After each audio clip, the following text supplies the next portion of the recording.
সে নিজেকে অনেক বড় সেলিব্রিটি মনে করে, নিজেকে অনেক বড় সম্মানিত মনে করে, অথচ এটা একটা বড় রোগ, যে রোগের নিরাময়ের জন্য আল্লাহ তাআলা হজের মতো বিধানকে আল্লাহ তাআলা ফরজ করে রাখছেন, যাদের উপর তৌফিক হয়।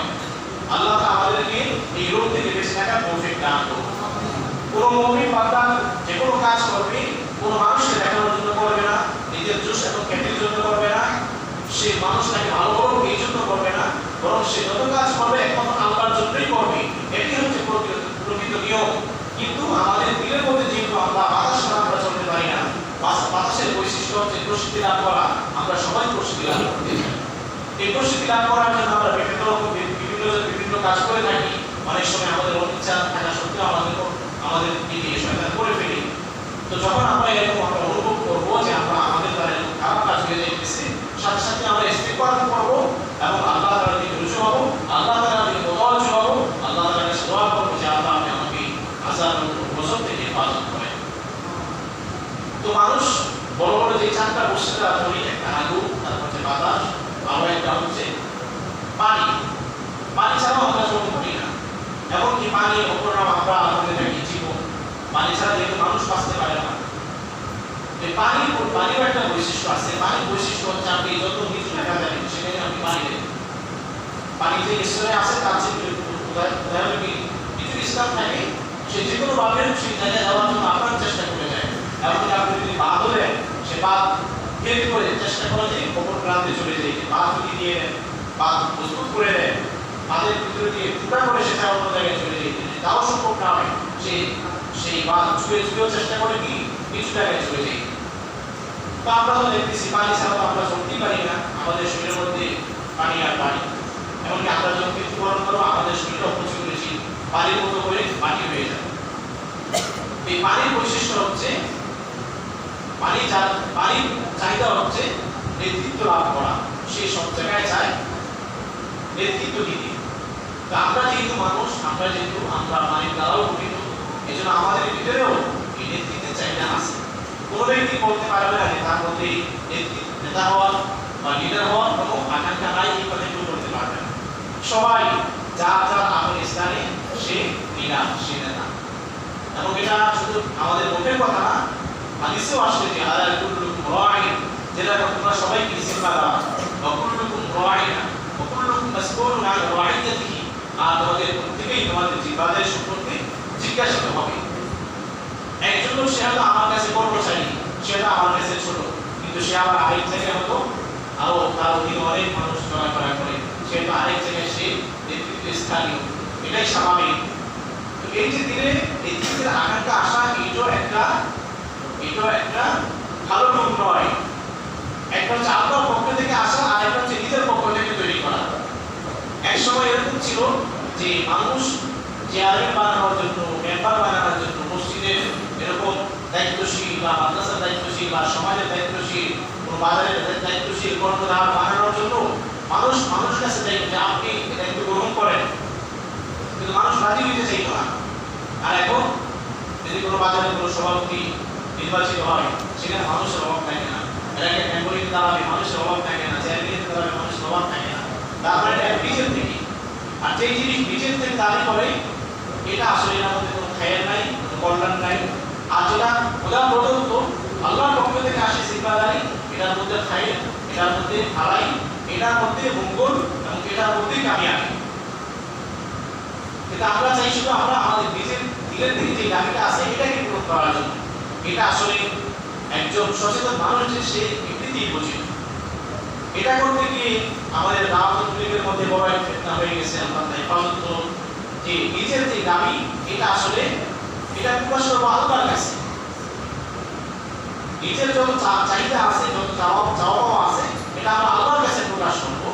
নিজের নেতৃত্বে দেওয়ার জন্য আমি আমার অনুসারীদেরকে জমাইলাম, তারা অনেক সময় বলে দেওয়া হয় যে তোমরা আমার গুণগান গাও এলাকার মধ্যে।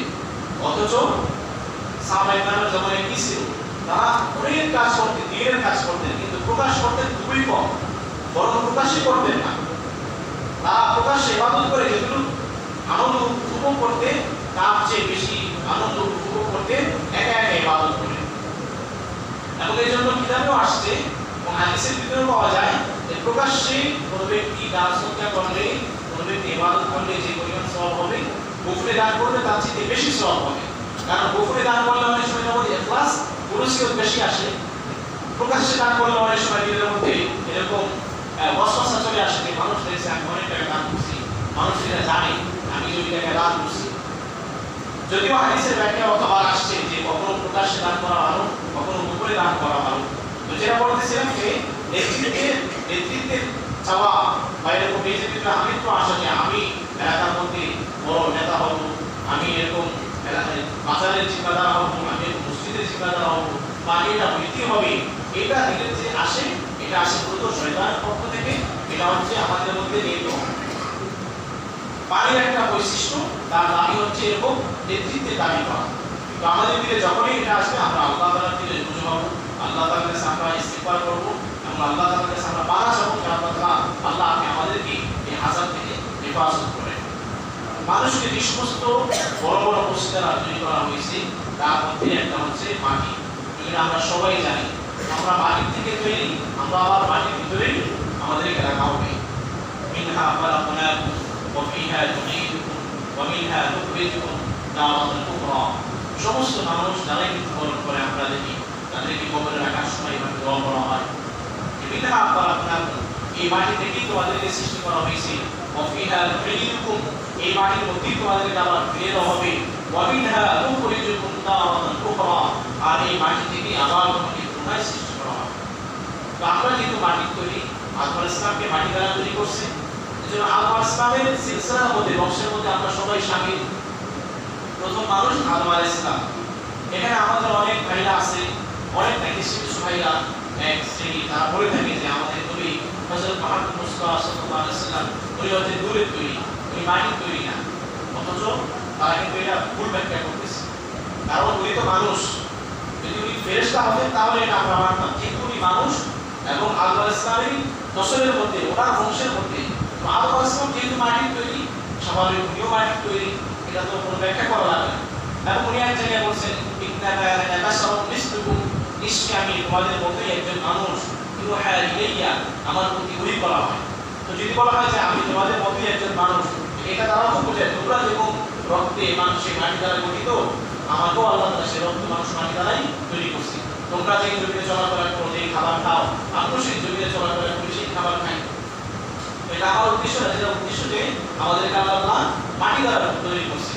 মাটির একটা সিফাত আছে, মাটির সিফাত হচ্ছে আপনি মাটির মধ্যে যত কিছুই দিবেন সে কিন্তু তার পেটে করবে না। আদম আলাইহিস সালাম থেকে শুরু করে এই পর্যন্ত যত মানুষ মারা গেছে, সমস্ত মানুষ এই মাটি হজম করে ফেলছে। মাটির ভিতরে আমরা ঢুকাই, মাটিকে সব হজম করে ফেলি। অবশ্য অনেক এরকম আল্লাহ তাআলা এরকম অলৌকিক কিছু দেখান যে অনেক বড় বুজুর্গ লোক বা সাহাবায়ে কেরামদের এরকম তফসির পাওয়া যায় যে তারা হাজার বছর আগে মৃত্যু বরণ করা সত্ত্বেও এখনো তাদের দেহ অক্ষত, এবং অনেক মানুষের লাশের অক্ষত পাওয়া যায়। এটা আল্লাহ তাআলার বিধান, আল্লাহ চাইলে কিনা করতে পারেন, সেটা আলাদা হিসাব থেকে। স্বাভাবিকভাবে আমরা যেটা দেখি যে মাটি হচ্ছে, মাটির মধ্যে আপনি যাই দিবেন তার আরো রাখবে। এক জায়গায় যদি গর্ত করা হয়, গর্ত করে সে ওই মাটিগুলোই যদি সেই জায়গায় রাখা হয়, তারপর দেখা যায় যে সেখানে গর্ত হয়ে আছে। একটা কবর করে সেখানে লাশ রাখলাম, লাশ রাখার পরে সেখানে পাশে চাল দিলাম, মাটি দিলাম, প্রথম তো অনেক উঁচুই দেখা গেল, কিন্তু একটু পরেই দেখা যায় যে আগে যে পরিমাণ ছিল তার চেয়ে অনেক নিচু হয়ে গেছে, অনেক বেড়ে গেছে, কবরের মধ্যে গর্ত হয়ে গেছে। বড় বড় কবরস্থানে গেলে দেখা যায় যে মানুষ যে কবরে লাশ রেখে গেছে আর মনে হয় কবরের প্রায় 200 বছর এই কবরের ধারে কাছেও আসে। আল্লাহ তাআলা আমাদেরকে হেফাজত করুন। তো মাটির যে সিফাত, মাটির সিফাত হচ্ছে সে শুধু চায় যে আমাকে আলো দাও, আলো দাও। আমরা মানুষ যেহেতু মাটির তৈরি, আমাদের মধ্যে এটা হচ্ছে লোভ বলা হয় এটাকে, আমাদের মধ্যে লোভ আছে, লোভ আকাঙ্ক্ষা। তো কোনো মানুষ এমন নাই যার মধ্যে কোনো লোভ নাই। তো লোভ থাকলে কি হয়? লোভ থাকলে অপরের মাল, এটা সেই বৈধ পন্থাই হোক অথবা অবৈধ পন্থাই হোক, এটা জায়েজ হোক না জায়েজ হোক, হালাল হোক হারাম হোক, সেই দিকে তেমন একটা গুরুত্ব দেওয়া হয় না, বরং আমার লাগবেই লাগবে। যেমন অনেক আলহামদুলিল্লাহ ভালো ব্যবসায়ী আছে, কিন্তু কিছু ব্যবসায়ী আছে যারা যেমন মালের মধ্যে কি করে, আমার তো টাকা দরকার, আমার ব্যবসা দরকার, কাস্টমার ঠকবে না জিতবে না, আমার টাকা দরকার নেই। তো সেরকম লোভে তার ব্যবসার বসে সামলাইতে পারে না। ওই যে আজকে জুমার দিন এখন আমরা মসজিদে আসছি, এখানে অনেক ব্যবসায়ী আছে, তো কিছু দোকান এখন খোলা আছে, তারা লোককে সামলাইতে পারে না, লোককে নিয়ন্ত্রণ করতে পারে না। সে যেই ব্যবসার জন্য তার দোকানকে খোলা রাখতো, সে যে দুনিয়া উপার্জনের জন্য তার গাড়ি রাস্তা এখনো চালাইতেছে, সে যে দুনিয়া উপার্জনের জন্য এখনো মসজিদ থেকে দূরে থাকতো, সে এখন মারা যায়, আসরের আগেই তার মৃত্যু কাফন দাফনের সব সিদ্ধান্ত হয়ে যাবে। সে কোন জায়গায় তার কবর দেওয়া হবে, কোন জায়গায় তার জানাজা নামাজ পড়া হবে, কিভাবে তার গ্রামে তাকে পাঠানো হবে, কিভাবে কি করা হবে, এখন মারা যায়, এখন থেকে তার ফিকির শুরু হয়ে যায়। বেড়ে তারা বুঝত শয়তান আমাদেরকে দুনিয়া থেকে দুনিয়ার প্রতি কতটা ডুবিয়ে রাখছে, আর আখিরাত থেকে কত আমাদেরকে দূরে সরিয়ে রাখছে। আল্লাহ তাআলা আমাদেরকে বেশি বেশি আখিরাতের স্মরণ সামনে রাখার তৌফিক দান করুন। আখিরাত যত আমাদের স্মরণ থাকবে, সামনে থাকবে, তত আমাদের আখিরাতের ইবাদত করা, আখিরাতকে স্মরণ করা, দিনী কাজ করা আমাদের তত সহজ হবে, তত আনন্দদায়ক হবে। আর যত আমাদের দুনিয়া আমাদের সামনে থাকবে, তত আমাদের আখিরাতের কাজ করা মুশকিল হয়ে যাবে, মসজিদে আসা মুশকিল হয়ে যাবে।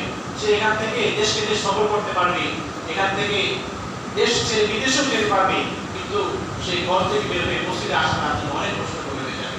আল্লাহ তাআলা আমাদেরকে যতটুকু আলোচনা করা হলো এর মধ্যে যা যা করণীয়, যা যা বর্জনীয়, সেগুলোকে আমল করার তৌফিক দান করুন।